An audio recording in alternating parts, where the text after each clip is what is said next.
Olá, amigos e amigas! Estamos de volta com mais um Dia a Dia com o Evangelho, refletindo sobre as palavras do nosso Senhor Jesus, através de leituras e discussões do Evangelho segundo o Espiritismo de Allan Kardec.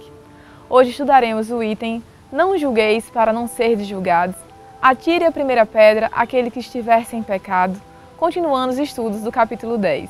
Não julgueis para não serdes julgados, aquele que estiver sem pecado, atire a primeira pedra. Não julgueis a fim de não serdes julgados, porque sereis julgados conforme houverdes julgado os outros. Empregar-se-á convosco a mesma medida de que vos tenhais servido para com os outros.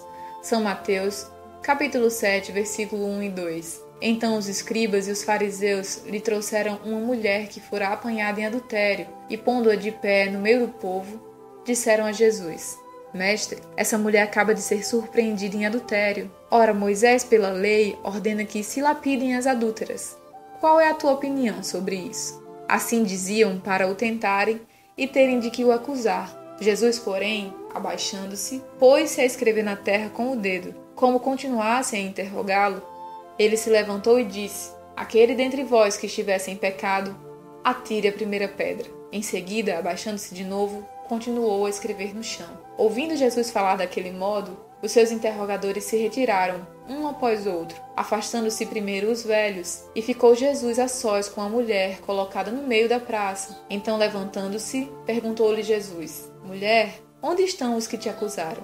Ninguém te condenou? Ela respondeu: Não, Senhor. Disse-lhe Jesus: Também eu não te condenarei.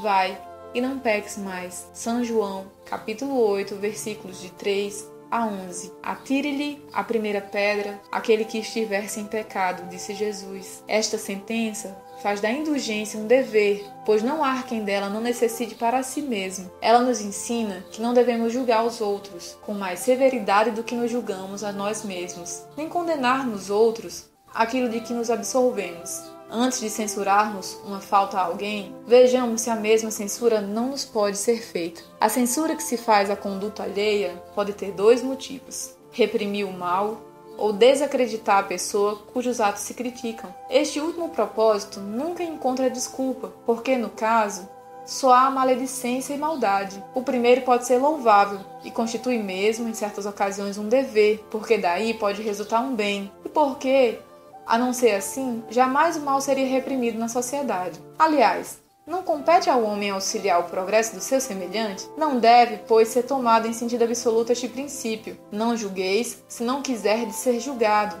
porquanto a letra mata e o espírito vivifica. Jesus não podia proibir que se censurasse o mal, uma vez que ele próprio nos deu o exemplo, tendo-o feito em termos enérgicos. Quis, porém, dizer que a autoridade para censurar está na razão direta da autoridade moral daquele que censura. Tornar-se alguém culpado daquilo que condena nos outros é abdicar dessa autoridade, é privar-se do direito de repreensão. A consciência íntima, além disso, nega respeito e submissão voluntária àquele que, investido de um poder qualquer, viola as leis e os princípios que está encarregado de aplicar. Aos olhos de Deus, a única autoridade legítima é a que se apoia no exemplo que dá do bem. É o que, igualmente, ressalta das palavras de Jesus. Quando julgamos severamente os nossos irmãos, estamos pedindo para ser julgados com essa mesma severidade. Jesus, ao falar que aquele que não tiver pecados atire a primeira pedra, nos ensina que, na verdade, a primeira coisa que devemos ter é o exemplo da conduta moral. Com qual autoridade podemos criticar nos outros os defeitos que ainda temos? Com qual autoridade podemos reprimir nos nossos irmãos as faltas que ainda cometemos?